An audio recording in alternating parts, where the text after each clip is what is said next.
Welcome everyone to the Textile of the Month group. Today we'll be talking about Raden. This is the May the 5th version of this year's series. Raden is mother of pearl, and it makes use of a wide range of seashells, from abalone, which we just saw with its iridescence, to the very soft luster of other types of shells, and even the iridescence, simply the white iridescence, is often employed. Now, let's start with the type of mother of pearl you might already be familiar with, and that's applying mother of pearl to things like lacquerware or sometimes even ceramics and things you can find it applied. So what this young fellow has done is applied real lacquer to this board. He's going to be making more of a picture type piece. And notice all of the little pieces he has prepared ahead of time. So he's going to use the real lacquer as the glue to hold everything in place. Very much like when we're using lacquer paint to attach the netting in our katazome pieces, okay? It's the same idea. We're using paint or lacquer as a glue. And so you can have moderately thick pieces of mother of pearl, and the lacquer itself is moderately thick, certainly too thick for textiles. So here you can see him actually pushing the element down into the lacquer. Very delicate work can be done, and very huge, elaborate pieces may be done also. So to get started, what he'll do is go to his library of imagery, and these accumulate over the centuries. Has a very beautiful palette to choose from. Having chosen the cartoon, what he's going to do is cut out each of those pieces. In this case, he's using the white mother of pearl that we saw earlier, and he has all this little rabbit shapes. All of these items have been done the same way, where you have the lacquer on the platter, on the wood platter. It's lacquered. If many coats of lacquer are going to be applied, it's allowed to cure in between each, and it's the final lacquer then that has the mother of pearl pushed down into it. And you can see how greatly detailed that is. So let's move on now to textiles. These again are some of the seashells that can be used. You can see the luster found once you grind away down to get past the craggly outside, or if you're drawing from the inside. Again, combinations of all types of seashells have some kind of pearl-like luster to them.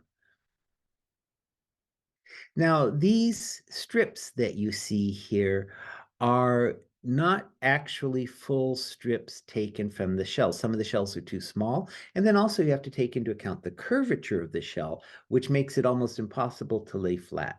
So when it comes to textiles, what they'll do is not shave, you're not shaving it, but you're grinding down to these very thin pieces. And if the shell is fairly thick, you can grind it down from the top, grind it down from the bottom, get rid of the curve, and still be left with a sizable piece around the size of a quarter, or if you're lucky, even a 50-cent piece. Then all of these little wafers are glued to a background, usually of handmade paper, and that leaves you with a sheet of all these little pieces of mother of pearl laminated to this piece of paper.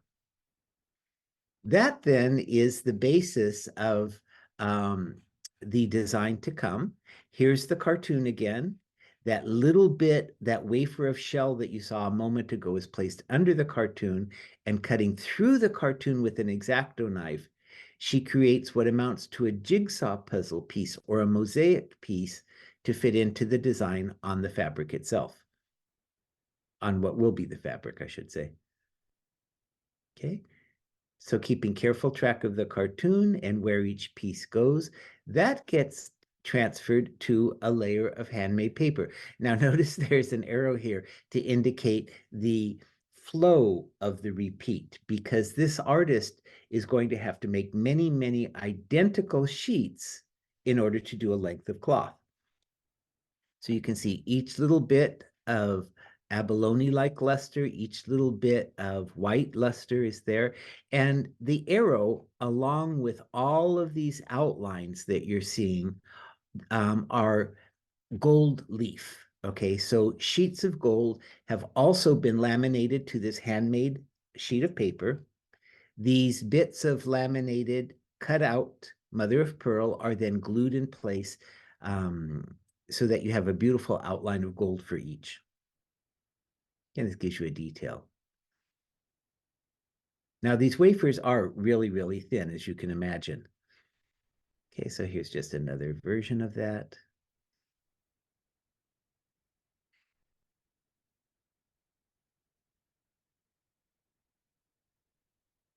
Okay, and then that piece gets sandwiched in to the gold outlined area.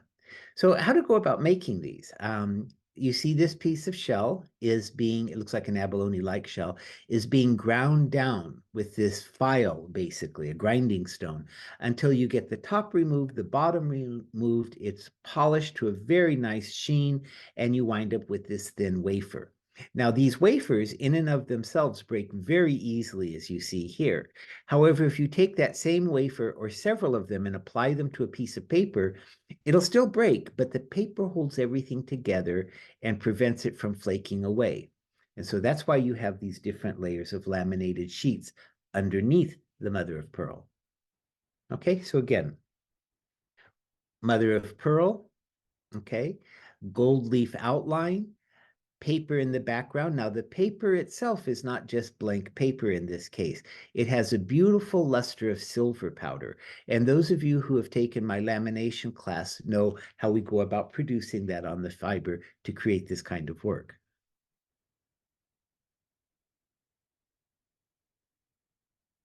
The beautiful richness of colors.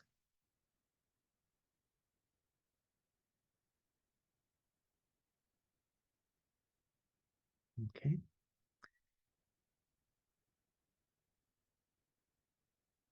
So this again looks very much like a mosaic. It's done exactly the same way we just saw. And once you have this mosaic-like, jigsaw puzzle-like piece done, again, laminated to the paper, that then is cut into very narrow shreds. That's what you're looking at here. The piece of paper that was just laid out on top is the same thing once it's been cut in anticipation of weaving it.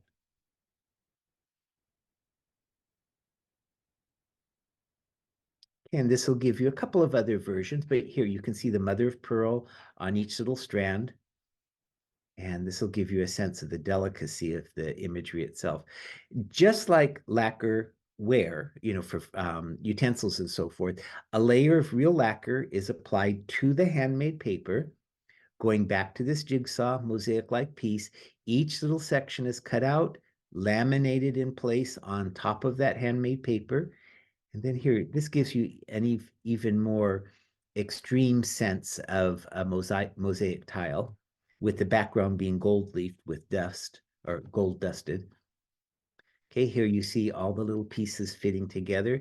And here again is an example of an extreme version of a very delicate one. Now, watch carefully as I restart this, that little tiny sliver, that slip of mother of pearl is being placed right on top of the gold leaf. Extremely delicate work.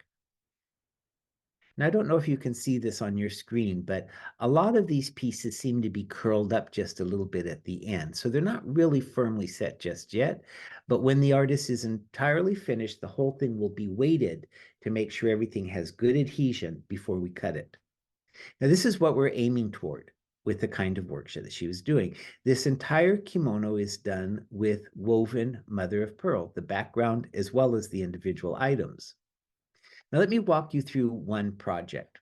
So here we have a cartoon sketch on the side to the left of yabane, the arrow feathers, okay?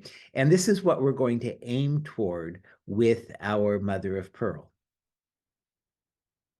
So we have first to discuss what type of mother of pearl is going to be used, how to go about preparing that, the orientation of the grain of the shell, and so forth. And then also areas that have no mother of pearl. The background is going to be lacquer with flecks of real silver scattered on top. The Some of the arrows are going to be a solid satin weave, and then the remaining arrow feathers are going to be the abalone-like mother of pearl. So all this is plotted out ahead of time. Oops. Okay, so here's the abalone itself. Here's the shell itself as a reference. And you can see she's orienting the little strips of laminated mother of pearl to the direction of the feathers themselves. Okay, each one is individually cut, carefully glued in place, and trimmed as necessary.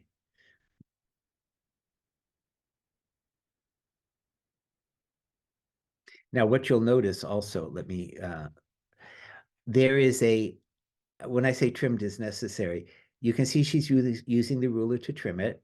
She's also trimming with her knife on top of the paper that at the moment needs to stay whole. So there's this other little bit of plastic slipped between the paper and the mother of pearl that she's cutting so that she doesn't inadvertently cut the larger sheet. She's only after trimming the mother of pearl. Okay, now to get to cutting it into thread form. This is the finished sheet, and there's a whole stack of them that they've done. It doesn't really look like the Yabane pattern. It's a little bit coarse, but you'll understand why in just a moment. She wasn't trying to follow the outline of the arrow exactly. So all of these sheets of paper are stacked together. An additional sheet is put on top, and he's going to fold the edges around to protect them. Now, this larger board is just to keep everything steady while he works, and I love this tool. He just has this wonky, looks like it might have been a part of another tool at some point. I like the fact that his acoustic ceiling is kind of poked through just a bit. Seems like my kind of guy, for making tools. It's just an old bamboo rod, and this is what he's using to hold the board in place while he's getting the corners rounded. So what he's doing just now, here's the board holding things in place. And I don't know if you can tell, but the excess, the border of that pile of papers has been bent around and is now clamped in place with this metal piece. Now, after that, he's going to nail everything down. He's nailing through those sheets of paper. The thing is, he doesn't want any shifting to happen during the cutting process, or that would throw all the strands off completely. So after all this prep work, he's going to feed it into this automatic guillotine, clamp it down securely, and then go ahead and start up. I actually have something similar to this at home for bookbinding. It just isn't automatic advance as this one is. So let's stop a minute now. You can see this board, which is the edge along which it's trimming. You know this is a stack of paper. And remember that rolled edge? Okay, by rolling that edge out of the way, it's not getting cut. Only the sections along this portion are being trimmed. Everything else is rolled out of the way, so that will form a border, and you'll see why in just a moment.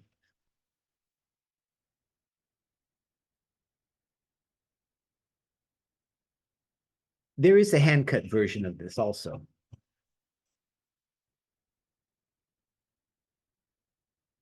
Okay, so now everything's cut. We're looking at the back sides right now.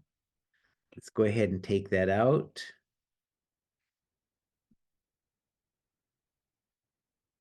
Okay, and as we remove it from the guillotine, again, back sides up, we're going to remove these side clamps. And this is our stack. Okay, so he's going to, now this border at the top is the portion of the paper that was rolled out of the way. And so when you have a border like that, in this case, top and bottom, what happens is it holds all of these strands in alignment. Because you could imagine if you cut all the way across, you would just have a pile of spaghetti, basically, little bits of thread, beautiful, but a nightmare to try to line up. So by keeping everything in place with the border, they'll be able to weave in order as they need it. And right now he's separating all the different layers.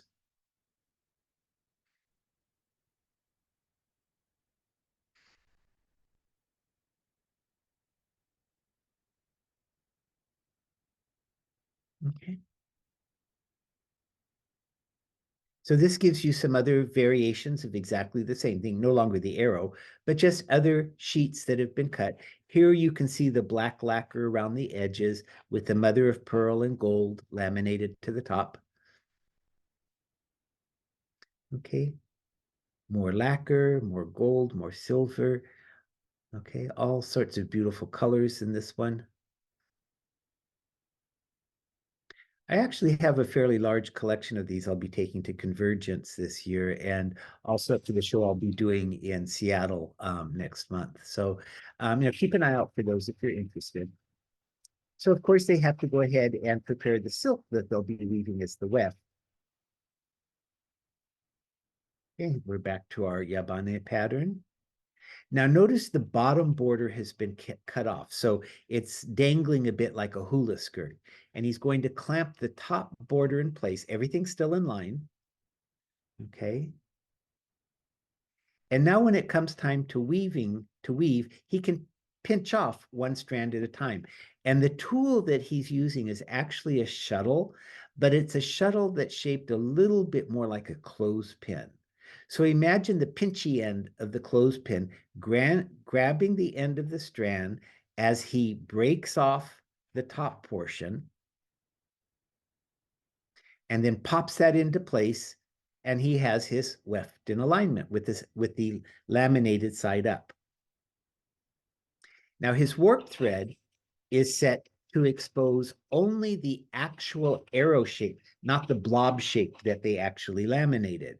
So following his cartoon here, he'll continue, put a strand of laminated paper, 3, 4 strands of silk to separate the mother of pearl strands, and then proceed by hand, monitoring the entire way as he weaves the bolt.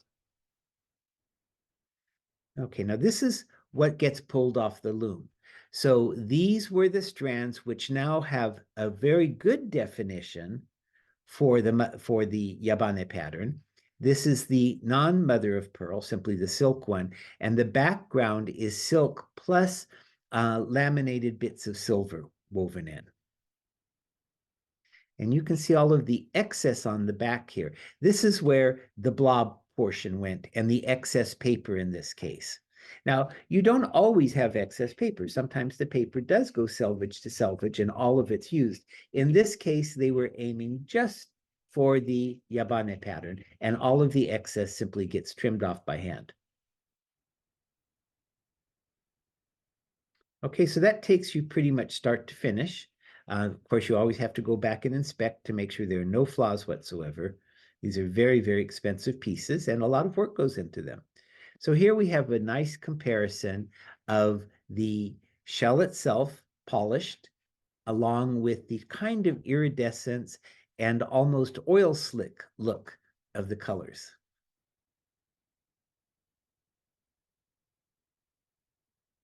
So here are a few samples of other mother of pearl woven pieces.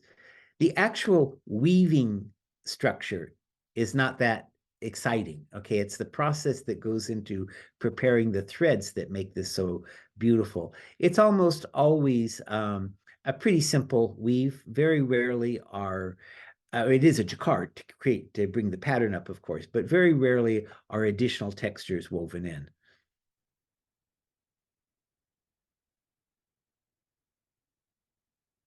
And here again, you can see all of these, the mother of pearl combined with the gold leafed outlines.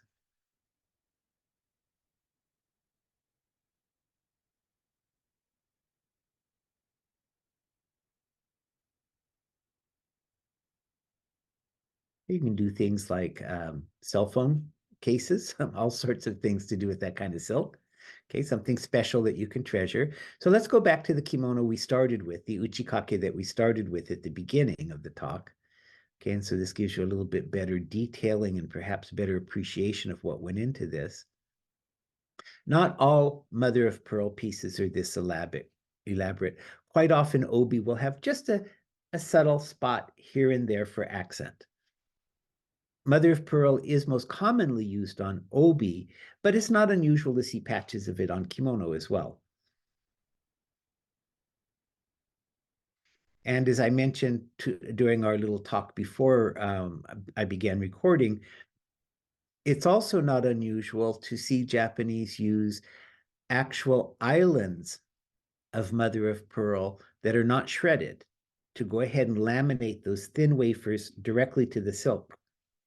As long as they have that paper-like backing, they're going to have some flexibility and hold up. And after all, these aren't gardening clothes. Okay, they're for very formal staid occasions where the mother of pearl holds up quite well. Okay, so you have a combination of the iridescent types, the beautiful rainbow colors, along with the quiet white lusters, a lot of gold combined with it. In every case, you can see the width of the strands. So this gives you a sense of how fine the detailing is. And it's used for contemporary fashions as well. Okay, this is quite an elaborate piece.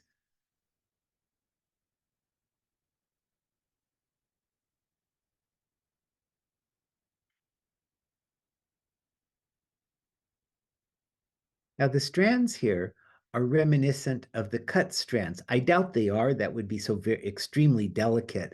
You wouldn't want to even comb your hair with those in mind, but obviously was laminated to something, perhaps leather, and then shredded using the same type of machine. Now, this is the mother of pearl sample that was included in your set this month, okay? And you can see again, the paper strands are obvious. You can see the mother of pearl section here and the gold in the background.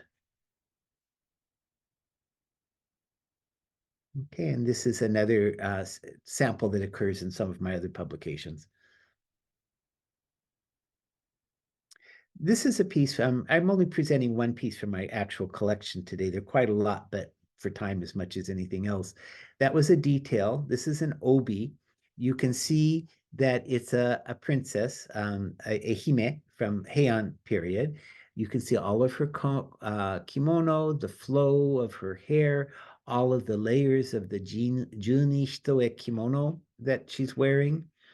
Okay, lots of gold, lots of silver, very quiet. This is not a faded piece. It has this misty, like soft coloring to it. You can see all the detail in her clothing and the pattern. Now, that particular piece, as I said, is an obi. It's a fukuro obi. And as with many of the things I like to collect, it comes with its provenance. Now, what the character here says, it's tsuzure Raden ori. Okay, so tsuzure in this case, we've already covered Tsuzure Ori. So in this case, the Tsuzure is not referring to tapestry weave. It's referring to a tight, um, in theory, weft-faced weave. Okay, that's what the tsuzure means in this case. And the rest of it gives you a little bit of the generic history. But what's especially important, and this photo isn't terribly clear here, what it does is it tells you the other elements that are actually in the piece itself. So if we stop and look at this, what we'll see is it tells you, as far as the Raden portion, it tells you the materials in it. It tells you the type of seashell this is, and the type of seashell this is, and where it comes from, and so forth. This one is telling you about the threads used, the gold threads, with actual samples of the fibers used in the weave itself. And then lastly, it's hard to see this, but it's hikihaku, which means the gold leafing, the lamination of the other colors that are in it on the paper, and then it has samples which got bleached out here. So the important thing is for the collector to know, for the owner to know all of the different elements, where they come from, to be educated, to appreciate what they have, but also simply to be guaranteed of its authenticity. So as we go through these different shells and look at the colors, I hope you can better appreciate some of the iridescence that's available now. So we'll go ahead and get over to our group discussion and question and answer here in just a moment. And I hope you'll make sure and visit the different links. This is for the YouTube people. Please visit the links of the other Japanese videos that I've curated from. They'll be far more extensive. I've edited out quite a bit, and I want to make sure that they get hits as well. So please do visit the different links in the paperwork below. Okay, thank you, and I'll see all of you next time.